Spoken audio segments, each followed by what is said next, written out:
should have left everything to sleep, including myself.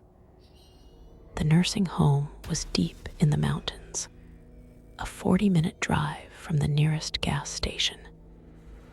No signs, no gates, just an old brick building that sat quietly, as if it knew it shouldn't be found.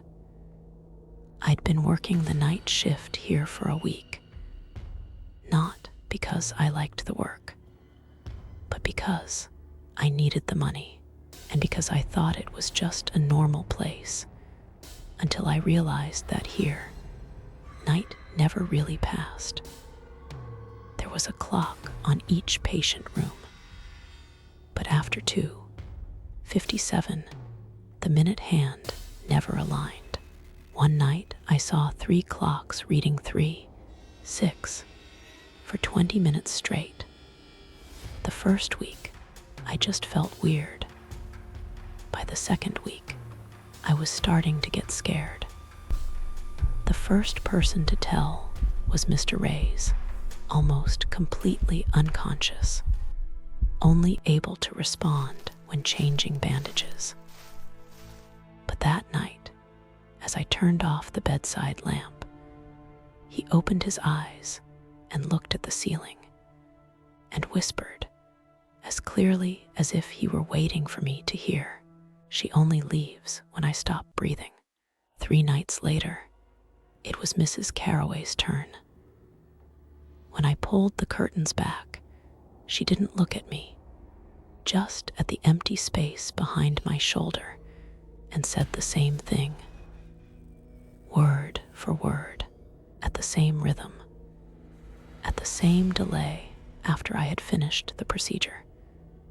"She only leaves when I stop breathing," I began to ask, gently, carefully. Those who were still conscious shook their heads, saying I was imagining things. But Mr. Fairbanks, who had been blind since birth, was different. I entered his room at 3 a.m. The room was dim, the nightlight shining from the floor. As I entered, I heard him call out softly, "Don't stand there. You're blocking her view." I froze. "Who?" He answered immediately, without hesitation. "The person standing behind you. Gray hair, head slightly tilted, hands on chest." I turned around. No one. The door was still closed. The curtains were not moving. Nothing.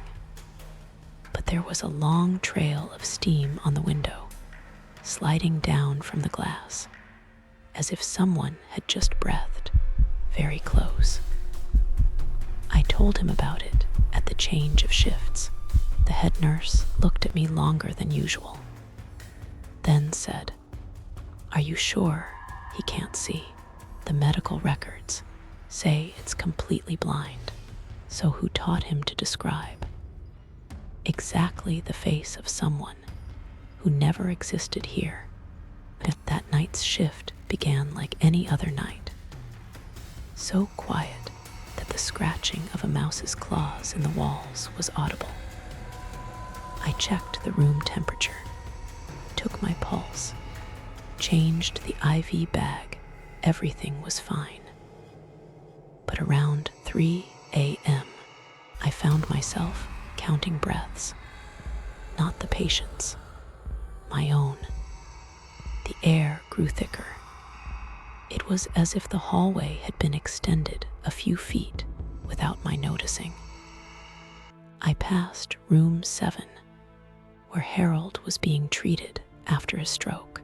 The door was still closed, but the nightlight in the room flickered 3 times, and then all the clocks in Ward A jumped to 3:07, even though the previous ones had been off by almost 2 minutes.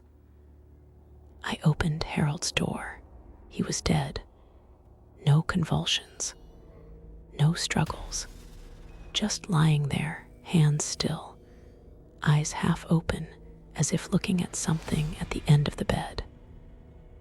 A chill ran down my spine, not because of the body, but the curtains were shaking slightly, and the windows were nailed shut from the outside.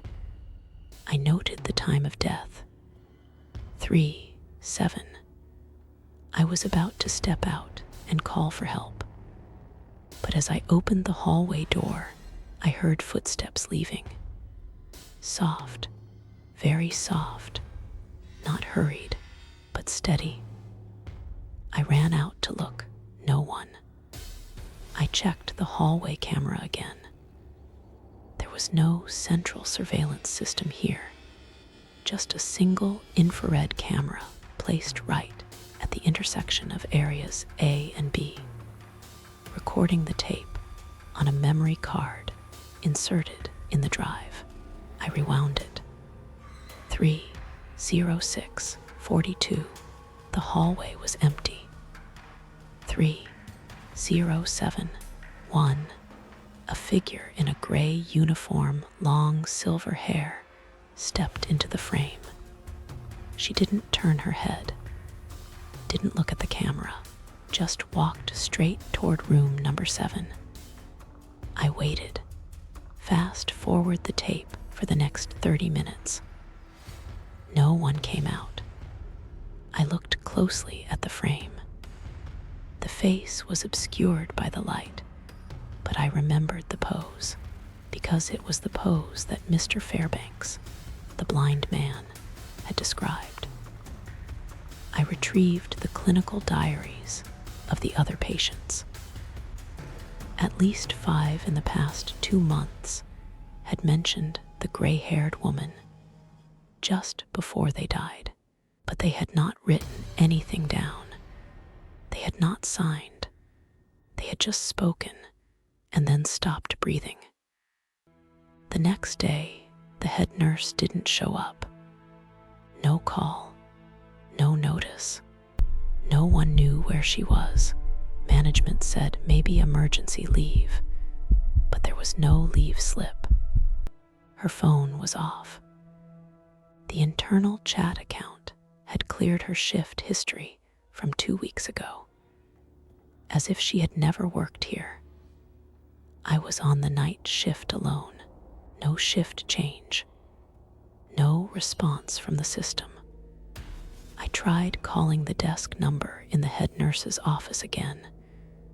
It rang 3 times, no answer. But then it kept ringing, even after I hung up. Every 10 minutes, at exactly 3:07, the phone rang once, and no one answered. I started checking all the cameras again. At first, I was just going to watch the footage of the gray-haired woman the day Harold died. But I rewinded it further and found that the night another patient died, Mr. Abe in room number 2, the same figure also appeared, standing in front of the door for nearly 5 minutes, not opening the door, just standing, not moving. But this time, I noticed she was looking straight at the camera, not by accident, not passing by, but standing at the right angle, head tilted slightly, eyes wide open, not blinking, eyes dull, silvery white, no pupils, but clearly knowing exactly where the camera was. I replayed that part. This time, she smiled. I paused, zoomed in. That face, not clear, but I felt like I had seen it somewhere before. I opened the medical records again. There was an old patient who died in 1981. Her name was Esther Wakefield. She died of sudden heart failure. No relatives. No one signed the autopsy. The only photograph attached to the file. It was blurry and old, but the facial features were uncannily similar. I dug deeper. Esther had been the head nurse at the hospital since 1968, and in Eden Wake's internal files, there was a handwritten, smudged note. Esther, the first employee to respond to dreams. I stopped guessing. I needed to know. That night, I didn't check the ward like I usually did. I didn't make a report. I just stood in front of the hallway camera, right where she had been waiting for 3-7. I stood still, in my white uniform, not moving. The camera was recording live. I let the signal feed straight into the control room monitor. No editing. 035. The hallway was silent, save for the dripping of the pipes.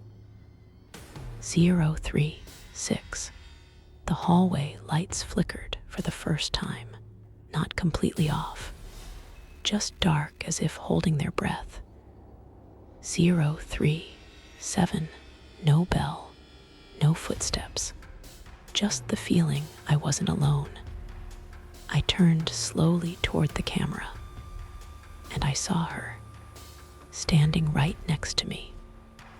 No sound, no step forward, no step back, just appeared, suddenly, as if it had been there all along, but I had never been in time to see it.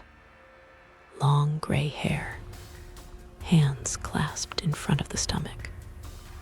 Old nurse's uniform, pale gray, faded collar, head tilted slightly. Empty eyes, not lifeless, but empty, as if those eyes were used to store the gaze of others. I tried to step back, but my feet didn't move. Not because I was afraid, but because I wasn't sure I was allowed to leave the frame anymore. I heard my own voice coming from the small speaker in the control room. Recording stable. Host awake. Sleep restructuring. I had never said that before, but the voice sounded like me. I looked at the camera one last time. The monitor in the control room shows live camera 33714. 2 people in the frame, me and her, but there is only one shadow on the floor.